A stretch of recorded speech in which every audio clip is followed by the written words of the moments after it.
All right, hey Jax, how's it going? Doing great, man. How about you? Good, good, good. So yeah, just tell me a bit about your background, what you guys do, and let's go. Awesome, awesome. Well, firstly, man, I'm glad to be here. Glad to be here talking with you. And so, in terms of what we do, my name is Jax. I'm 21 years old, and I live in Canada. And we run a conversational AI company. And so, we build conversational AI into businesses, handles things like appointment booking, customer service, really anything over the phone. We build that into businesses to just streamline their processes and massively increase their volume of output. And we also teach people how to create an agency or reframe their offer to be more valuable to these businesses by implementing conversational AI into their offer. So that's in a nutshell what we do.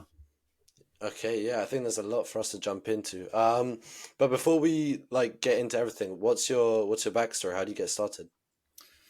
Yeah, for sure. That's a good question. I'll try to I'll do the shortened version of it a bit here, but I'll tell you a bit about how I got started. So I started kind of, well, firstly, I was in school, right? I'm 21, so I was in school. I dropped out, but I was in school for 2 years. I went to university, and I went for business. Didn't really know what I was doing. Didn't want to be there. Didn't want to get a job. I didn't want to be in the corporate world. That was something I knew that I just didn't want to do at all. And so, same as anybody else, I kind of just started learning what to do because at this point I knew nothing. I was just trying to learn what I could start a business in, how I could make a bit of money, because I was making no money at school. I was losing money every month buying stuff, and so needed to figure out a way to make some money. And I kind of just stumbled across like copywriting, SMMA, the very kind of basic foundational things. And so I just kind of started learning that. Um, Pretty much my second year, second semester, I kind of just fully stopped going to classes because I was taking business classes, but I was learning way more in my own time, researching stuff, watching YouTube, just going deep down the rabbit holes of researching how to sell, how to market, how to run a business. So I just kind of stopped going to class and just kind of started teaching myself this sort of stuff online. And then I started an agency with a couple of my buddies at school just to kind of, you know, dip into the agency space, kind of learn how to close clients, how to run an agency. I was very new, had no clue what I was doing. We were just kind of trying to learn the basics. And so we just went to kind of our old employers that we worked summer jobs for, whatever it was, and we charged them a couple $100 a month to run ads. And so we started running ads for them, getting them, booked appointments, quotes, whatever they needed for their job. It was split 3-4 ways at this point with three, or I had four business partners at this point, so we're making 2 grand a month maybe at this point, split 4 ways. But at this point, I'm making $500 a month at school, or like $300 to $500 a month. So it's letting me know that okay, we can do this, right? It's possible. We made a bit of money, and so then we kind of started seeing what else we could do to grow and scale this, reach out to more people, start doing a ton of cold emails, just trying to get more clients. And so one of my partners kind of dipped off because he didn't really want to do it as kind of intensely as the rest of us were. And then at this point, I decided to drop out of school altogether. I was like, screw it. Might have been a bit premature, but I kind of just had blind confidence in myself that I would make it work some way or another. And worst case, I just go back to school. And so started working just pretty much all day, 12, 14-hour days, just learning how to do stuff. And then June hit right after I dropped out, and we kind of signed a couple more clients, little clients, 1,000 a month, 1,500 a month, but it was still split 3 ways, right? So it was like not much money going out to us. And so we just kind of kept working on that. The SMMA, paid ads for clients. Usually it was businesses kind of across Canada, whatever it was. You worked at tattoo shops, window cleaners, whoever would give us their money to run their ads. And so we got pretty much no results for these clients because we had no clue what we were doing. So terrible results for these clients, but we were learning how to make it work. Um, and then June hit, and we had our July hit. We had our first 10K month, which was after expenses. It was like 8K split 3 ways. So it was not much, but it was like 2.5K each. And this was the first month where I was like, damn, like that's how much I would have made working a summer job. So it kind of felt like we were making progress.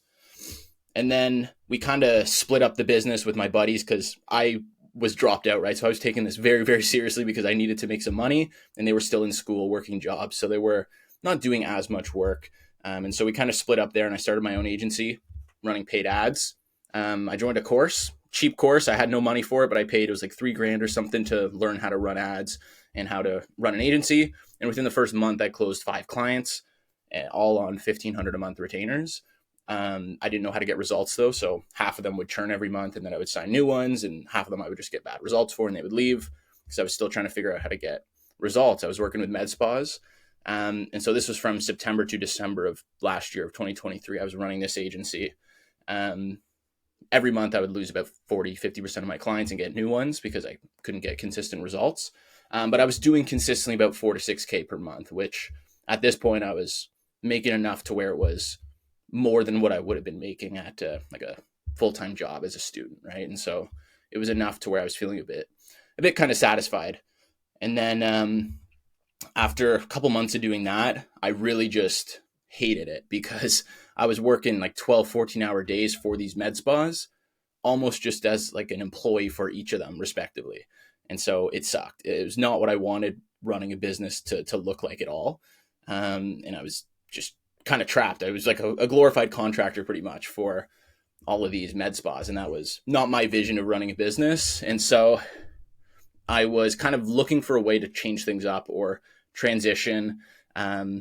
But the last month of running my agency before I really decided to shut it down was December of 2023. This was going to be my first 10K month. All my clients were going to pay me in like a week period. So it was going to be a crazy week of like 10K cash collected, my first 5-figure month. And then one of my med spas, who I'd worked with a couple months now, got her good results. She ghosted me. The day she was supposed to pay me, ghosted me, never got the payment. Another med spa was supposed to pay me $1,500. They paid me $500 and then stopped talking to me. Another med spa paid me and then disputed the payment right after. So that's 3 now that now I'm like, okay, I'm going to be making maybe 4K this month. And then another med spa ghosted me as well. And I'm just like, okay, this is just terrible. And then one of them paid me. So I ended up making like 2K that month and said, screw this. I don't want to do this anymore. And so I kind of was looking for another program because I'm a big believer in paying people. Like I like courses and programs if you find the right one. Because you can learn a lot, massively fast track your progress. So I looked for a good program, stumbled across one that was 15K US, and I'm Canadian, so it was about 20K Canadian, which I did not have. I had about $800. And so I opened a credit line for 5K, maxed out my credit card, and paid the first installment on this, which was like 10 grand or 9 grand Canadian. And so I'm in pretty heavy debt at this point, and I'm starting this program. And one of my buddies, who's now my business partner, he also started this program. He went into about the same amount of debt. And so we're both in this program learning how to transition from our agency to make a better offer. And then after doing that for about a month, we stumbled across voice AI for the first time, Air AI. And so we were like, holy shit, this is crazy. This is something that like I've never seen this before. And so we wanted to test out how the market would react. And so at this point, we knew how to run ads good. So we were like, okay, let's just launch a campaign, like 30-40 bucks a day. Let's see how it does. This was New Year's Eve of 2023. So we launched the ad campaign. I remember I was at my buddy's house after like a little New Year's party, and I wake up in the middle of the night. It's like 4 a.m. and I see we have 6 booked appointments already for the next day. And I'm like, holy shit, this is going to be crazy. So I go to bed. I wake up the next day, and we have 10 booked appointments on the first day of January. And we're like, oh, okay, this is going to be crazy. I've never seen this kind of booked appointments before. I was getting like 1 a week prior to this. And so we start taking these sales calls. We have no clue what we're doing, no structure at all. We're just hopping on sales calls, no funnels, anything. It's ads to booking. That's it. We're hopping on these calls, trying to close them. And then day 3, we close a client for 2K, just paid right there. And we're like, oh, damn. Okay. So that's pretty crazy. That was like almost our month of working before with the med spas, and we just made that. And then the next day we increased our price to see how high we could raise it for people. Charged 3K. Day after we charged 4K. A couple days later we charged 6K. And at this point we had a 10K month in like 5 days. And this was more than we'd ever made before. And so we just kind of kept going, just seeing what people would pay for it. And then we kept closing little like 4 or 5K deals. And then all of a sudden my business partner, Nick, he's taking a call with a guy and he pitches him on 8K. Biggest deal we've ever pitched at this point in time. And the guy's like, yeah, man, this is awesome. Let's do it. Pays the 8K right there. We're losing our fucking minds because this is the most money we've ever seen. We're going absolutely crazy.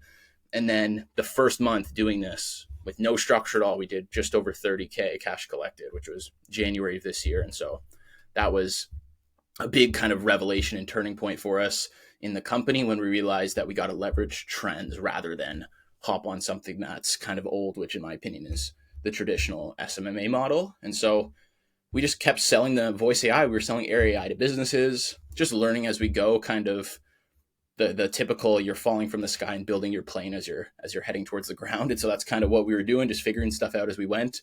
Um, Started bringing on engineers, growing our team, and then once it hit about March, our revenue. So January we did 30K, February we did maybe 22K, March we did maybe 15K. So it was slowly dropping, and so we had to kind of figure out what to do.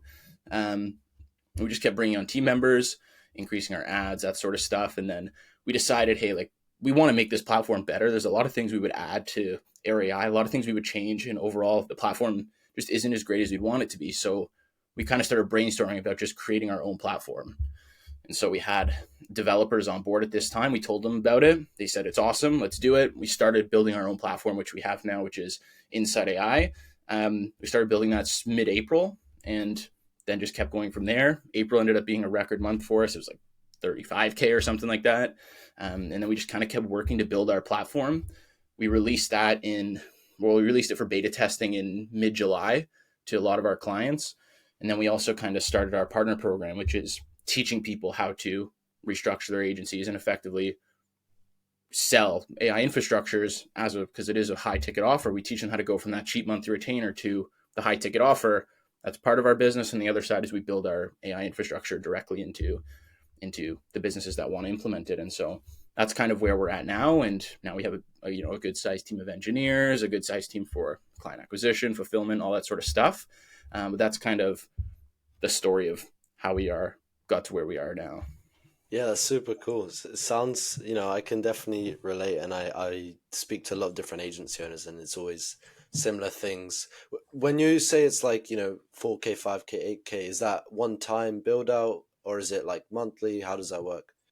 Yeah. So the way we went about it was at the start, right? When we were using Air AI, we would just charge a setup fee, build the AI for them, and then build and release the infrastructure, and we'd go on to the next client. But the problem we realize is that there's no monthly recurring on this, right? You have to keep chasing close after close, which is not ideal because you can't forecast what your next month's revenue is going to be or what you can expect 3 months from now. There's no way to forecast that, right? And so we wanted a way to have some monthly recurring revenue coming through, which was the main reason that we decided to build our own platform, because now we charge large upfront payments, but we also make the money off the usage that these businesses are using with the AI. So we make monthly recurring revenue off the usage. We also give some of that usage to our partners when they close clients. So everybody makes monthly recurring revenue. But yeah, that's kind of our structure on it now, is large upfront payment and then making monthly recurring off the usage.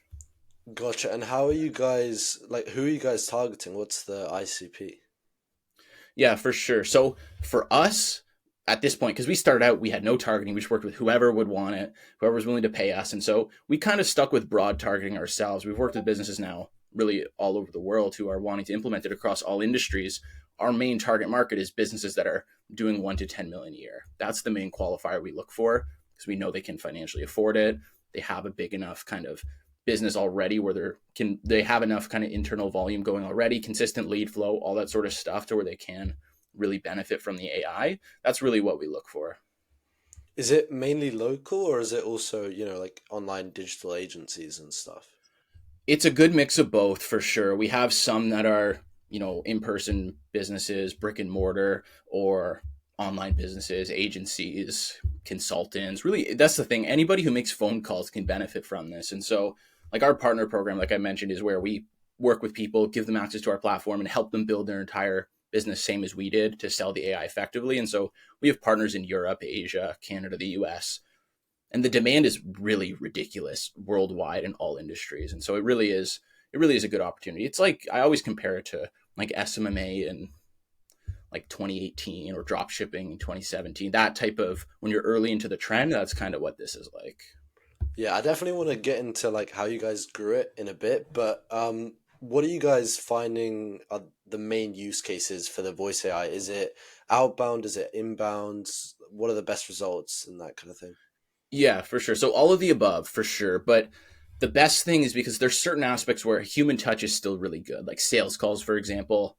People people don't trust AI enough yet to where they'd want to pay an AI live on a call, right? So I think sales humans are still better. Anything that needs that kind of emotional touch, but the really tedious things, appointment booking, repetitive customer service inquiries, cold calls, that's where the AI crushes it because Like our AI can make about 10,000 calls a minute if you push it. And so that kind of volume is crazy compared to any human team. And so probably about 95% of our clients use it for the outbound appointment booking side of things, leads coming from ads or lead databases that they bought, feed it to the AI, and the AI just calls them and follows up with them every day for a month or whatever they like.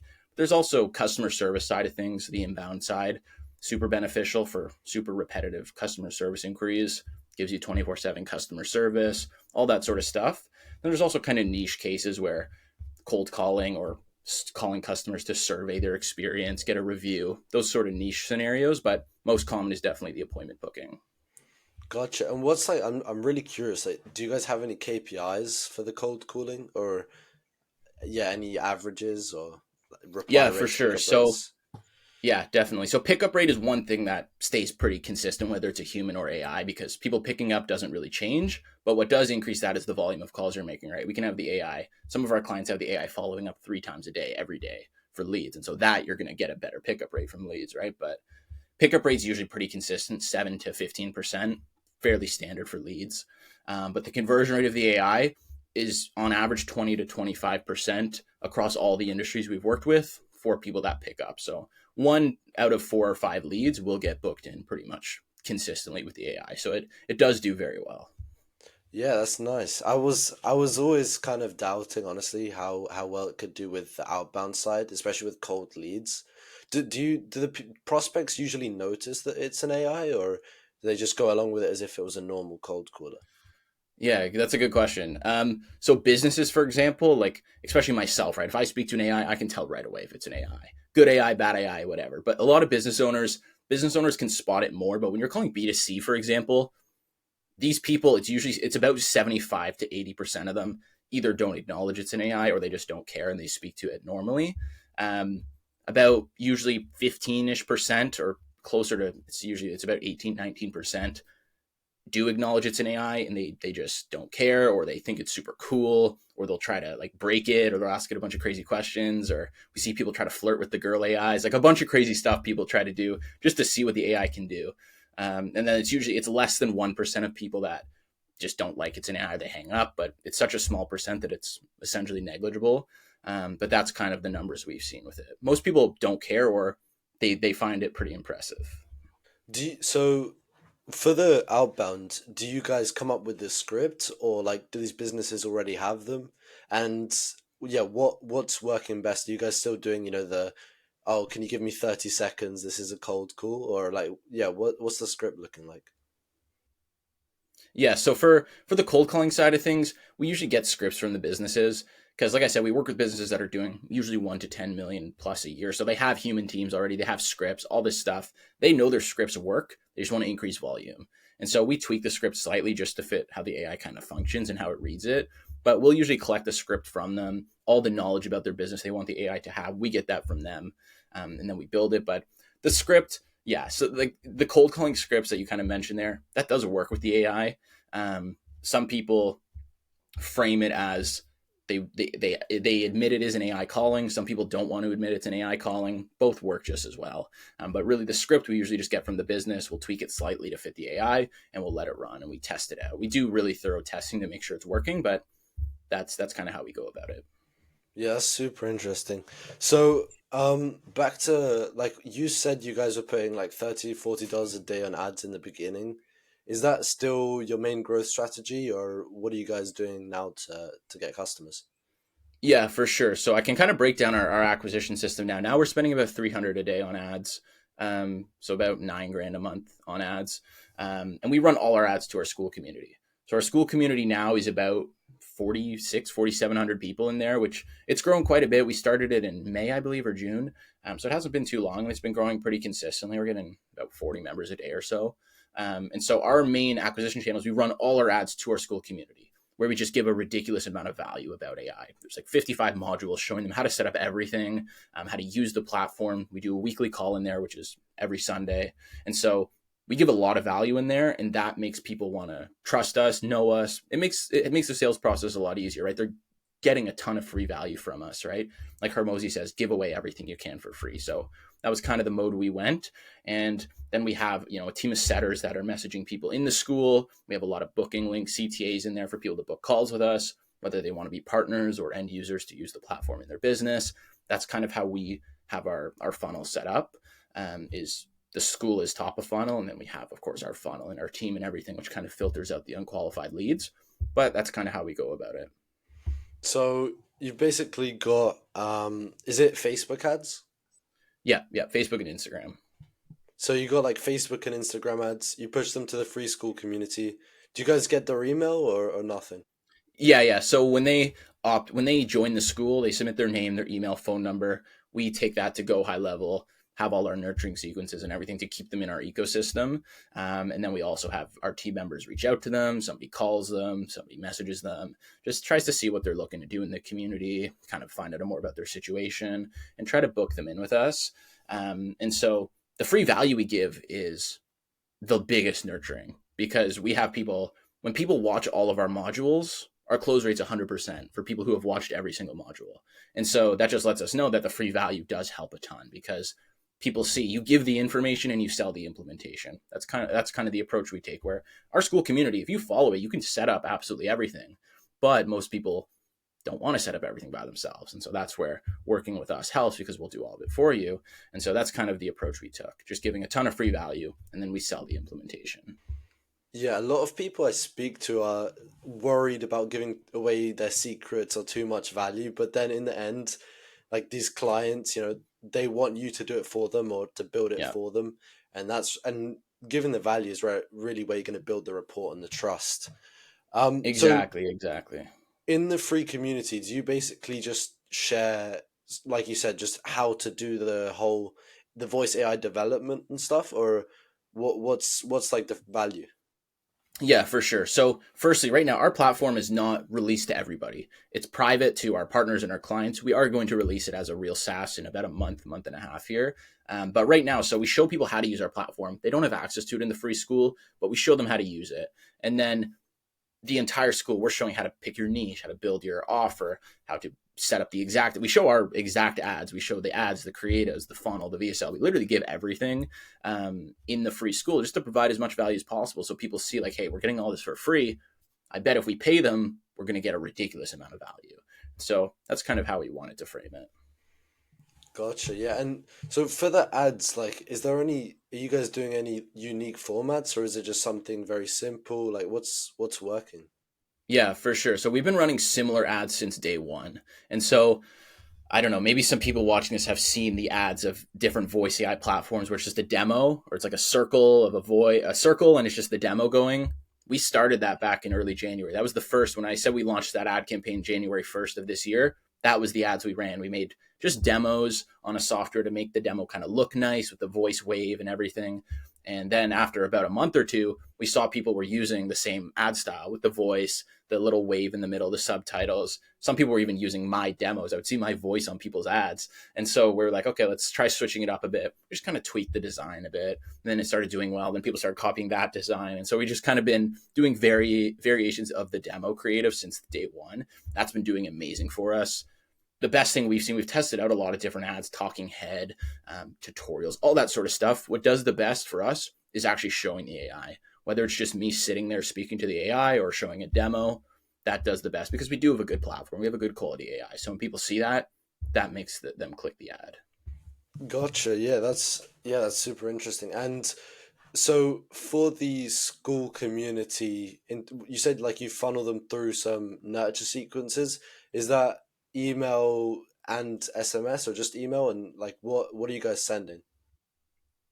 Yeah. So we do email, SMS, WhatsApp. We have the AI call them. We have a human call them. We have people messaging on school. We cover a lot of different channels, because it depends on the person what they respond to the most. Like, I'm in Canada, right? People don't use WhatsApp that much over here, but in Europe, WhatsApp's massive, right? So it's having all these channels depending on who's going to respond is good, because people respond on all different sort of channels. We have setters on all those different channels ready to respond. So it really just depends, but we message in school, WhatsApp, SMS, email, calls, really everything. Gotcha. And yeah, do you guys use your own AI like for getting clients or for these things, or 100%, 100%. Yeah. That's the best thing. We'll have our AI call people. We have the AI follow up with people for about a week for people who don't book. And it's awesome when you get on a call and people, because the biggest objection with AI is the trust side of things. People are like, hey, does this actually work? Can this actually get the results you're saying? And the best thing is when I'm on a call and I'm like, well, did you speak to our triager beforehand? And they're like, yeah, I had a little conversation. They booked me in. And I'm like, well, that was our AI. So it does work. It got you on here. And so doing that, for people who don't realize they spoke to the AI before, that's always awesome. But yeah, we do use the AI a lot. Yeah, with the I think the self-serving proposition, if you run an agency, you have to be doing it in some way. That's the same thing with us. Like when I'm booking people through, LinkedIn inbound or through outbound, and then they ask me, okay, well, how do I know that it works? Well, you just experienced it. You just got booked in Yeah. through that whole system. So, Yeah, what would you exactly. say is like the 20% which got you, 80% of where you are now? Like the actionable steps that people can take to make the most impact.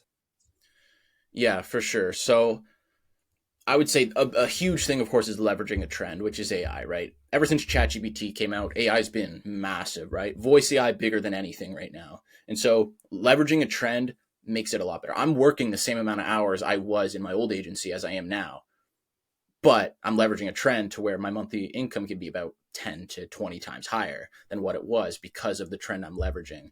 And so it's a basic economics, right? It's the supply versus the demand. Paid ads are a commodity now where the supply is massively outweighing the demand, whereas voice AI, there's a much higher barrier to entry. You can't just create an AI platform like you can launch an ad campaign. So less people are in the space, especially with good platforms. And so the demand is very, very high, but the supply is nowhere near what the demand is. And so you can charge a lot for it, right? The kind of basic economics. But the biggest thing is leveraging the trend and moving with speed because software moves quick. People are constantly releasing new features, improving their platforms.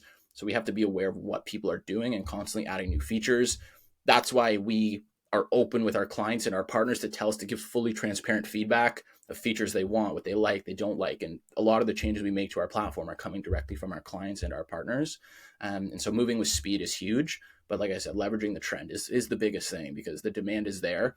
It's just a matter of hopping on it. Same as like dropshipping 2017. It was new, it was the trend. SMMA around the same time, all this sort of stuff, right? Leveraging the trends are huge. I don't see this becoming nearly as commoditized as these other things because, like I said, it's software. The barrier to entry is definitely higher. Um, but people will start white labeling more platforms, which people are probably seeing quite a bit already. But that's why we want to create our own. Puts us in kind of a different situation. But that's what I would say. Moving with speed and leveraging a trend is the best combination. Super, yeah, that's great. And like in terms of your plan, what's your goals and how also with the business, what are the next moves that you're thinking of taking? Yeah, for sure, for sure. Our goal since day one was a nine-figure exit with this company. That's been our goal since day one. And so never had our team, nobody on our team has ever had a shadow of a doubt that that's where we're going to go. But that was our original plan with this company.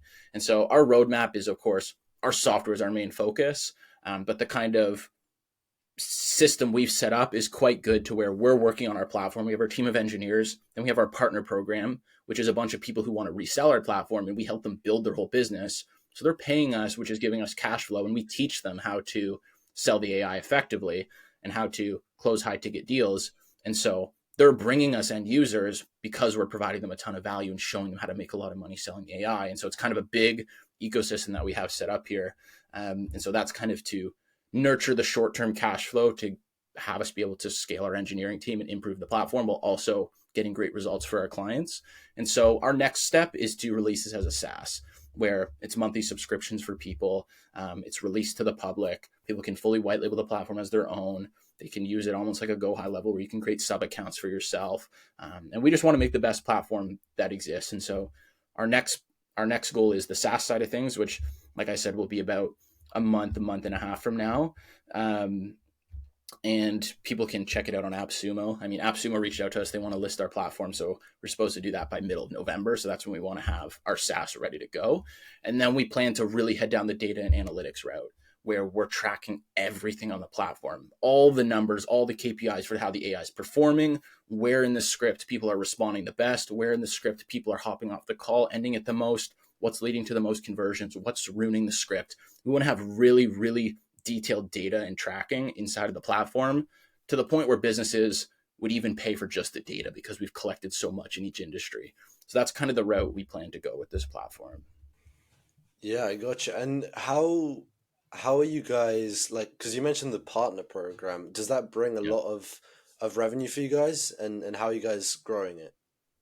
Yeah, for sure. So it definitely brings a good amount of revenue because our school community, right? It's a lot of people who are learning to or want to learn how to sell AI. We do have end users come from the platform. We have end users come elsewhere from YouTube and stuff like that. And they want to just use it. They don't care about reselling it.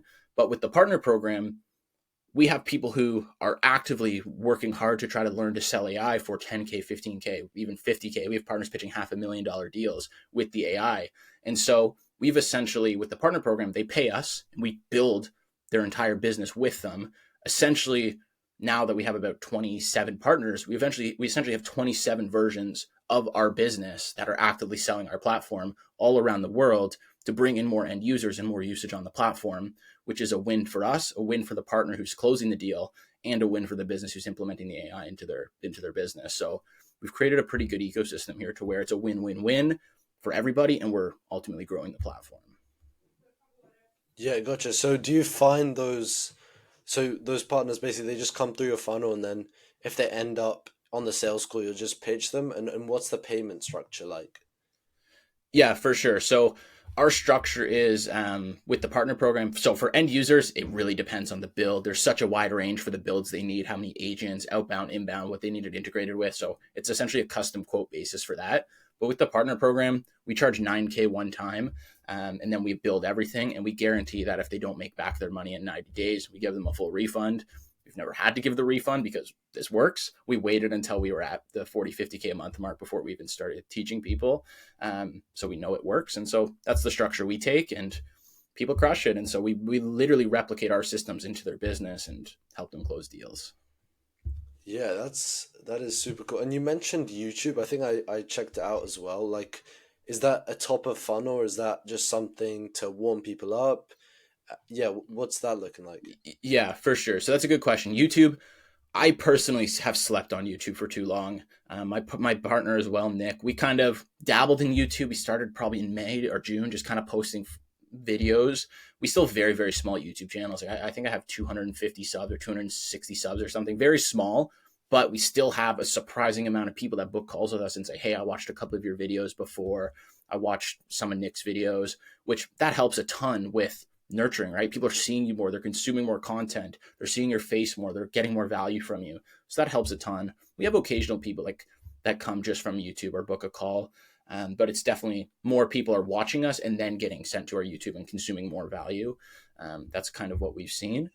But it helps a ton, right? Because there's a stat, right, where people need to consume 7 hours of content across 11 touch points to go from a cold lead to paying you. And so YouTube is just a massive help for that. And it's always getting more views. You're constantly reaching new people. And so YouTube's an amazing platform that we're really looking to capitalize on. We're investing a decent bit right now into just improving our overall content because that's something we kind of have slept on up till now. Yeah, I've been a big believer, long form content is really how you're going to build the Yeah. trust, especially with video. I think with my YouTube as well, that's I've just positioned it as a middle of funnel, like just warming people up. They want to get more of it, then they can just check the YouTube out. It's not Yeah, really for bringing sure. direct traffic. Again, small YouTube, but it does its job. I'm just trying to warm people up, get the qualified ones in. So, like, are you guys doing discoveries? Are you guys just going one pitch, one call close? How does that work? Yeah, for sure. So in a perfect world, it's a one call close, right? You collect payment on there, they get started, you onboard them later that day or the next day. And so we've set everything up to kind of take that one call approach. With partners, it's easier. With end users, if it's a big business, they have a board of directors, they have to go to multiple levels of decision makers. It's tough to get a one call close. That's usually a bit of a longer sales cycle. But with the partner side of things and closing people who want to resell the platform or smaller end users, we take the one call close approach where we're nurturing them a ton before sending them values. They're ideally coming from the school to where they've already seen us, watched modules, and they've seen our YouTube. They've consumed a lot of content. They've gotten emails with testimonials, everything. They've gone through our funnel, seen the AI, seen how good it is, seen all our testimonials on there. The AI's called them, they've spoken to it.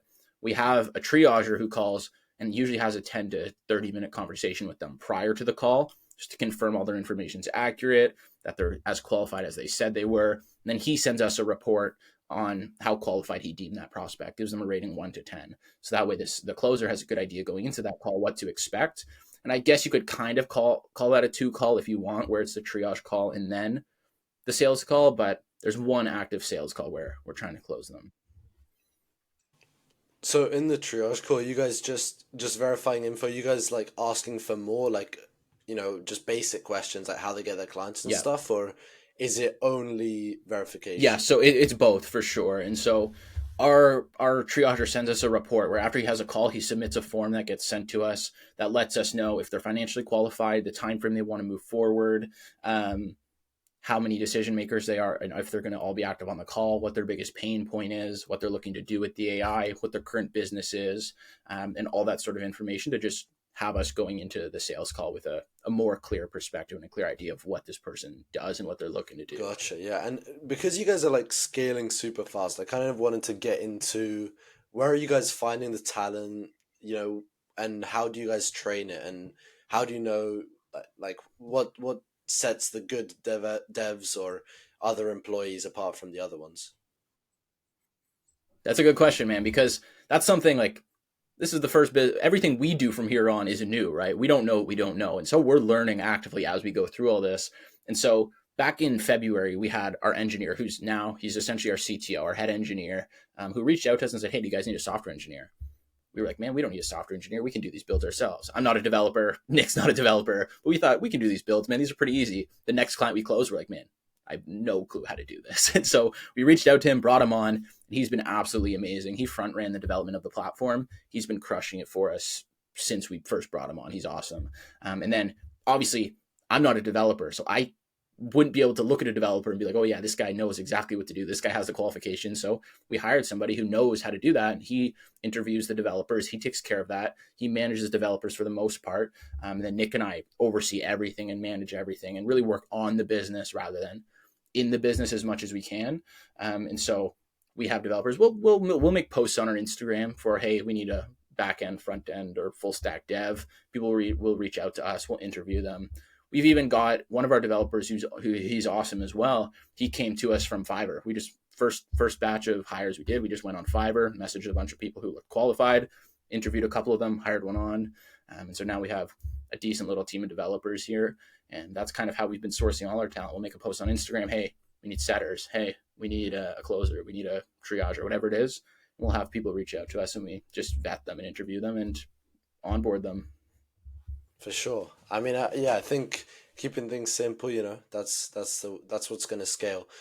And to manage everything, I know a lot of companies have like an internal Notion or things like that. Is there any systems you guys use specifically? I know you guys said you use GHL as well before. Yeah, yeah. So are you referring to like the onboarding process or training of new hires? Just in general, like internally, any Yeah. tools you guys use or systems? Yeah, so we definitely use a lot of tools in terms of so we use Go High Level as our internal CRM, which tracks everything. We use Zapier as well, Google Sheets. We have really heavy duty data tracking because that's super important. That's something we slept on at the start, was just knowing the numbers in the business. And that makes a huge difference. And also creating playbooks or SOPs for people because rather than hopping on and going through the entire onboarding process and training process with every new hire, now I've created SOPs for closers, triagers, setters, custom client success, all this sort of stuff, engineers, to where when we bring them on, we just say, hey, spend the first couple of days going through this playbook. Let me know when you have everything down. We'll hop on a call. We'll kind of quiz you to make sure you know everything. And that saves us a ton of time to where every person we bring on for a setter, we just hand them the playbook, which breaks down everything about our business, how to operate as a setter, how to be successful as a setter. And then we just have them go through that. We do a little onboarding process and we train them up. And then that's kind of how we go about that. And SOPs are massive, super, super helpful. Streamlines the training process by a ton. I would recommend making SOPs for every single little thing in the business. And then, yeah, we track everything on kind of a master Google sheet we have, which tracks really everything. Then we use Go High Level as well as the main CRM. Gotcha. And for the SOPs, is this just like a Loom video? What's the content? Yeah, so it's we use Notion for it. It's genuinely everything. There's a ton of Loom videos there. Um, So I'll kind of break down for what the setter one looks like, is, or I'll do the client success one because that's one I just made the other day because we're bringing on a client success manager. So for that, I showed him how to onboard clients. I put a bunch of recordings of me onboarding clients, a Loom video of how to go with the onboarding, everything required for the onboarding. I have a section on the tools he needs, the softwares and everything, a section on the client journey, what to expect with the client and how he can be there. I have Loom videos of how to do it, showing me doing it, all this sort of stuff. I pretty much just make videos and sections in the Notion that covers every single aspect that they will need to know to do the job effectively. And I show them how to do it with videos, recordings of me doing it with past clients, or whatever the case is. Yeah, yeah, that makes sense. And just looking at everything, on a high level, and in also when you got started, what would you have done differently? What, like, one main thing that you would have done differently, even when you were running Facebook ads ages ago. Yeah, for sure. I would say one thing I would do differently is I would make mistakes quicker, to be honest. Um, there's a lot of things because, like, right now, you can't get comfortable at the spots unless your end goal, let's say, is 20K a month and you hit 20K a month, then I guess you can just stay where you're at. But for me, for example, like where we're at right now is nowhere near where we want to be. So if we're staying at this place for too long, that means we're doing something wrong. And we should be trying new things to figure out what works, what doesn't work to progress to the next level. And so we were a little bit, I wouldn't say we were risk averse at the start because we definitely tried things, but we could have done it quicker, made mistakes quicker, learned from what we did that worked, what didn't, all that sort of stuff. Like speed wins no matter what. The quicker you move, the quicker you make mistakes, the quicker you mess up with clients and learn what not to do, what works, the quicker you run an ad that doesn't work and learn what does, the quicker you'll be better in the business. And so that's one thing I would say for sure is just making mistakes quicker. Because a lot of people are scared to make mistakes, but if you make mistakes along the way, as long as you don't give up on what you're doing, it will work out. Making mistakes just helps you speed that process up. I think taking coaching programs and courses, like you mentioned in the beginning, is a great way to just, not have to make the same mistakes that they did. And I'm not sure why there's I think there is negative connotations because, there's people which take advantage of you, use some sleazy tactics. I also think the whole premise of, have you seen For like the sure, ship yeah. fast movement of people, just shipping SaaS products really fast? No, I haven't. But okay, yeah, no. So there's this like sort of big movement, mainly on Twitter, but there's people which are just saying, okay, I'm just going to ship micro SaaS like once a month or once every 2 weeks until I find something that hits. And I think that's the whole premise is that, the more you test, the more that you're going to find success, the quicker you're going to find product market fit and things like that. I mean, I was showing. I'm a big believer in doing all these experiments. I like to run a bunch of tests, with whatever resources we can, just try different strategies out. I think I was looking at this graph where like Twitter, they 2x their growth by 20xing the amount of tests they did a week. So they were doing 0.5 tests a week, and then they started doing like 10 tests a week, or maybe it was 20 tests a week, and then they 2x their growth. So I think that's really big as well. Yeah, Well, for sure, for sure. yeah. It's been great talking. Where can people find you if they want more stuff? I mean, yeah, my YouTube and my Instagram are actually both jax.delorme, JAX.DELORME, YouTube and Instagram. So I post on YouTube fairly frequently, always about the AI, how to sell it, how to crush it with your business, all that sort of stuff. Super cool, man. Great. Well, that's Awesome, man. Well, yeah, it's been great talking to you. I've been glad to be here and speak face to face, and hopefully we can do it again sometime. for sure. That's the pod.